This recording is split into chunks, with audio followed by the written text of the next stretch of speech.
Assalamualaikum warahmatullahi wabarakatuh. Puji syukur kita panjatkan kepada Allah Subhanahu wa Ta'ala karena Allah kita masih diberi kesehatan hingga hari ini. Yang terhormat Bapak Dr. Wirmi Eka Putra, SEMSI, CICNR, CSRS, selaku lulusan pengampu mata kuliah akuntansi keperilakuan, dan teman-teman yang saya banggakan. Baiklah, pada kali ini saya akan mempresentasikan materi ke-13 dengan judul Aspek Keperilakuan pada Audit Internal.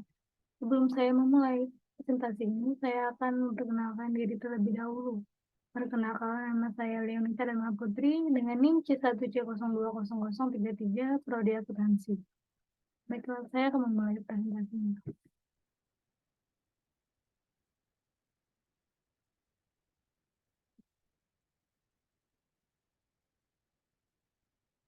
Memotivasi pihak yang diaudit. Motivasi adalah alat perilaku yang paling krusial untuk audit internal. Dalam teori motivasinya, Maslow mengenal teori 5 kebutuhan fundamental. 2 dari persyaratan mendasar tersebut adalah keinginan untuk menjadi bagian dari organisasi dan kebutuhan untuk dikenal dan diterima untuk melayani auditor internal secara efektif. Pertama, kebutuhan untuk menjadi bagian dalam organisasi. Departemen Audit bekerja untuk meningkatkan operasi organisasi dan merupakan bagian dari organisasi secara keseluruhan. Yang kedua, menghormati diri sendiri dan orang lain.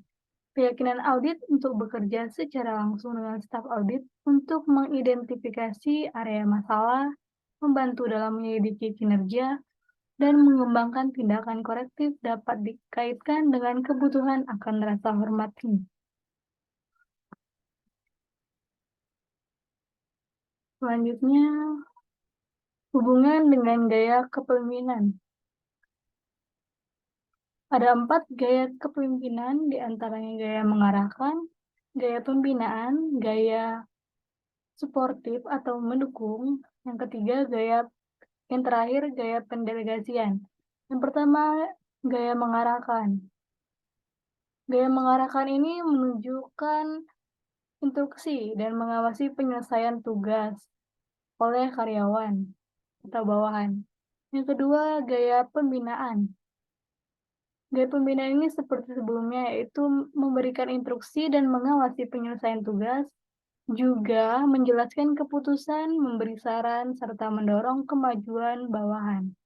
Yang ketiga, kepemimpinan suportif atau mendukung, yaitu dengan berbagi wewenang pengambilan keputusan dan memfasilitasi serta membantu menyelesaikan tugas para bawahan.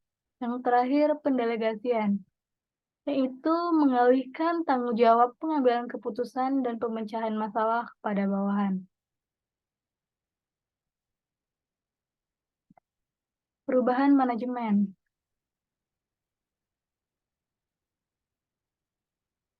Ada 3 faktor yang dapat mengakibatkan penolakan terhadap perubahan.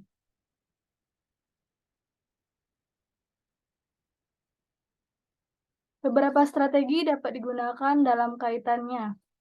Yang pertama, auditor internal harus mempertimbangkan modifikasi audit dari sudut pandang manajer.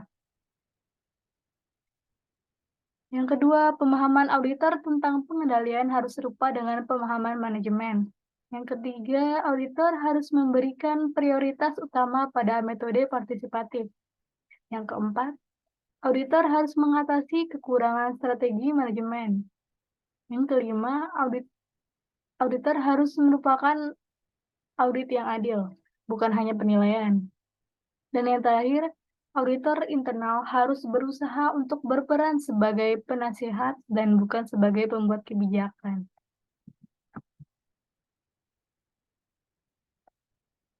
Pengelolaan konflik.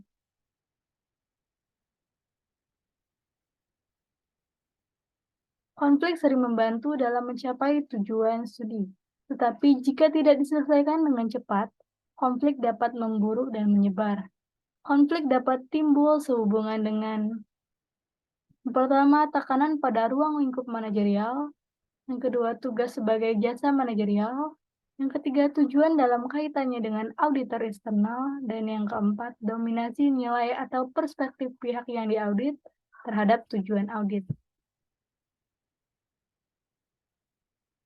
Resolusi konflik biasanya melibatkan salah satu dari 4 teknik yang berbeda.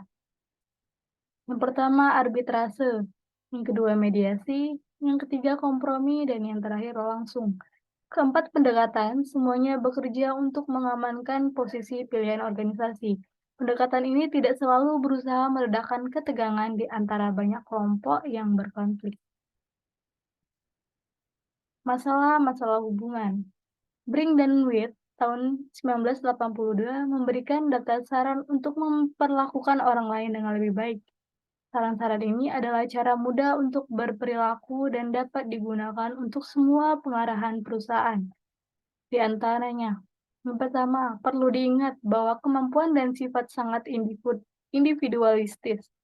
Yang kedua, pengaruh paling signifikan terhadap perasaan dan emosi juga harus dipertimbangkan. Yang ketiga, sangat penting untuk mempertimbangkan banyak sudut pandang. Yang keempat, jumlah pihak yang diaudit dapat berdampak pada hubungan. Karakteristik umum individu.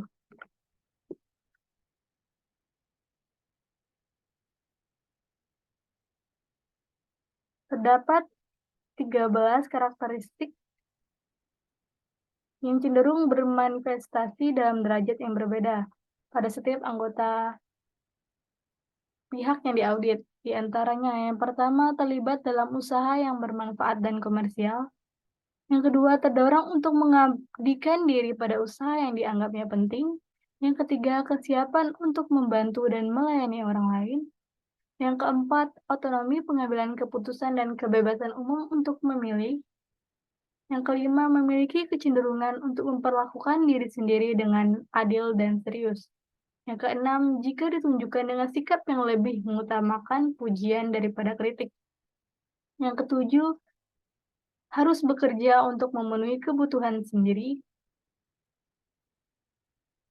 8. Upaya Anda harus diakui. 9. Beradaptasi dan tunduk atau patuh. 10. Bergabunglah dengan tim yang sukses. 11. Berbelas kasih terhadap korban bencana. 12. Hubungan dengan memaksimalkan kepuasan diri. Dan yang terakhir, lebih cenderung membuat Anda bersimpati daripada membuat Anda ingin membantu orang lain.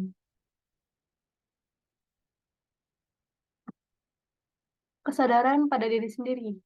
Sangat penting untuk mengenali, menjaga keseimbangan, dan mengamati diri sendiri dalam situasi ketika ada banyak ikatan antar pribadi seperti dalam audit internal, seperti yang dikemukakan oleh Rachleff et al. Tahun 1988. Ini terdiri dari komunikasi secara efektif. Itu dengan menghadapi banyaknya oposisi. Dan oposisi ini terdapat 3 kategori. Di antaranya yang pertama, tanda yang menunjukkan kurang pentingnya audit manajemen puncak pihak yang diaudit, menolak menghadiri rapat untuk membahas isi laporan. Yang kedua, perilaku konfrontif pihak yang diaudit, seperti kurangnya catatan. Yang ketiga, selama atau saat audit berlangsung, pihak yang diaudit menolak untuk melakukan tindakan apapun dan bisnis seperti biasa.